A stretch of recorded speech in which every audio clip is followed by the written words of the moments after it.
माझ्या पद्धतीचं एक वाटण करून शेवग्याच्या शेंगाची झणझणीत अशी आज आपण रस्सा भाजी करणार आहोत.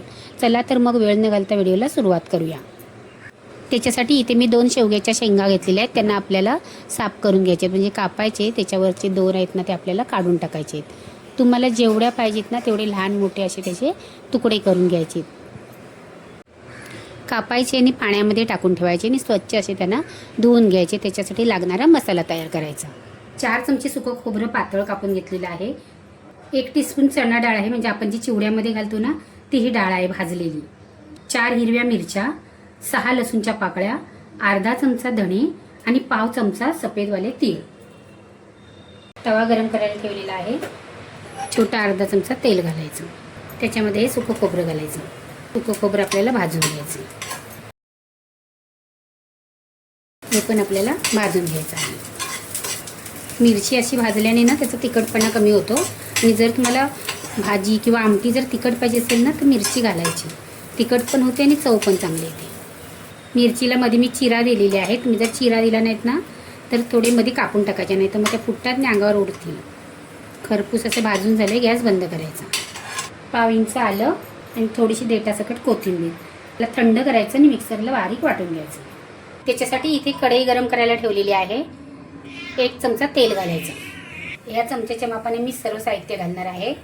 तेल चांगलं गरम झालं की अर्धा चमचा जिरं घालायचं, 4 पिंच हिंग आणि कढीपत्ता, आपला वाटलेला मसाला.